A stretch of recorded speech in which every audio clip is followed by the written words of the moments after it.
The neon lights of New Providence Station flickered overhead as Bruno guided his daughter, Ashley, through the crowded marketplace. The 6-year-old's hand gripped his tightly, her eyes wide with wonder at the alien merchants hawking their wares: bioluminescent fruits from Kepler 4b, crystalline jewelry from the Andromeda colonies, and fabrics that shifted colors with the wearer's mood.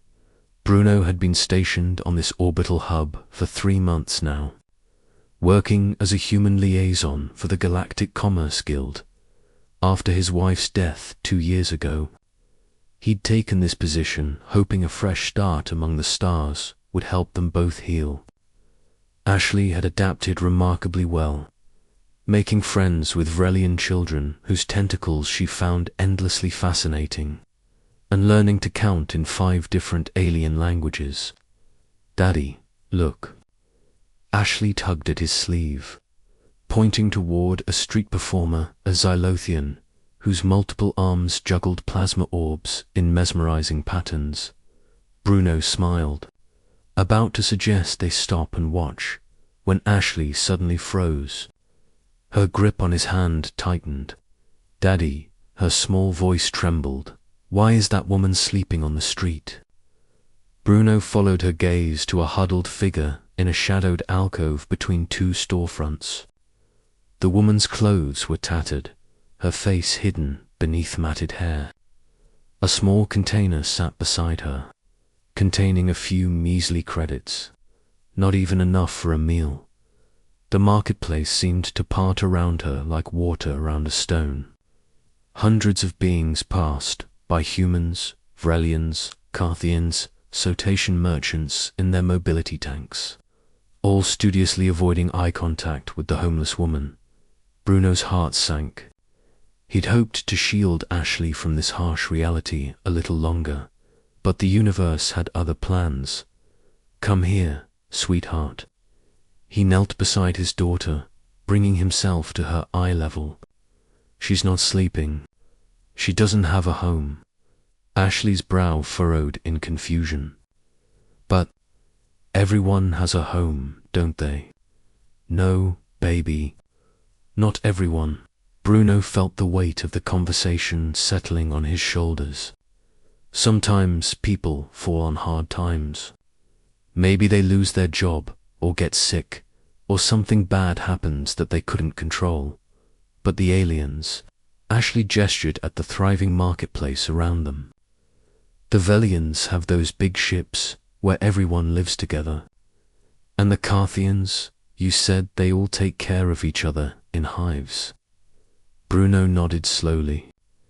It was true. Most alien civilizations had encountered homelessness in their distant pasts, but had long since evolved beyond it. The Vrelians operated on communal sharing systems. The Carthians had collective consciousness that made abandoning individuals unthinkable. Even the aquatic cetaceans maintained care pods for their vulnerable. "Why don't humans do that, Daddy?" The question hit him like a plasma bolt. How could he explain humanity's complicated relationship with individualism, capitalism, and compassion? How could he make a 6-year-old understand the systems that allowed such suffering to persist? "It's complicated, Ash. Humans. We're still learning. We're younger than most of these species. We haven't figured everything out yet." Ashley pulled away from him and walked toward the homeless woman. Bruno's instinct was to stop her, but something held him back. "Hello," Ashley said softly, crouching near the woman. "My name is Ashley. What's yours?" The woman looked up, surprise evident in her weathered face. "Sarah," she whispered, her voice hoarse from disuse. "Are you hungry, Miss Sarah?" The woman's eyes glistened. She nodded. Ashley turned back to her father. "Daddy, can we help her?" Bruno felt something shift inside his chest. He stood and approached, pulling out his credit chip. "Of course we can, baby." They took Sarah to a nearby food stall, where a valiant vendor served steaming bowls of nutrient-rich stew. As Sarah ate her first real meal in days, her story emerged. She'd been an engineer on a mining vessel that went bankrupt. Stranded on the station without return passage to Earth, she'd exhausted her savings and fallen through the cracks.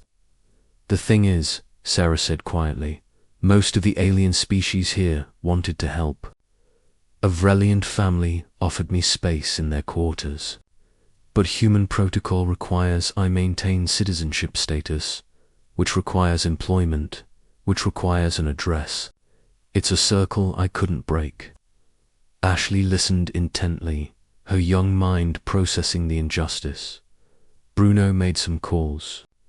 By evening, he'd connected Sarah with the Human Colonial Administration and secured her temporary housing and a job interview with the maintenance division.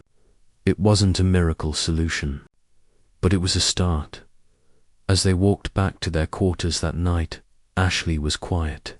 "Thoughtful, Daddy," she finally said, "when I grow up, I want to fix this." "Fix what, sweetheart?" "The way humans don't take care of each other like the aliens do. It's not right. We go to other planets and tell everyone how great Earth is, but we leave people sleeping on streets." Bruno felt tears prick his eyes. "You know what, Ash? I think you're absolutely right. The Vrelians told me once that humans are special because we have something called empathy. They said we feel things really strongly, and that makes us good at understanding each other." "That's true. Then why don't we use it more?" Out of the mouths of babes, Bruno thought. "I don't know, baby. But maybe your generation will be the one to figure it out." Ashley nodded solemnly, as if accepting a sacred mission. "I'm going to remember Miss Sarah forever, Daddy. And when I'm big, I'm going to make sure no human has to sleep on the street ever again. Not here, not on Earth, not anywhere." Bruno picked up his daughter and held her close, this fierce little girl who saw injustice and wanted to fight it. This was humanity's real strength, he realized, not their weapons or technology or stubborn determination, but their capacity for compassion when they chose to exercise it. "I believe you will, Ashley," he whispered. "I believe you will." Above them, the stars wheeled in their eternal dance, indifferent to the struggles below. But in one small girl's heart, a fire had been lit, very human fire of righteous anger and transformative love that had always been humanity's greatest gift to the galaxy.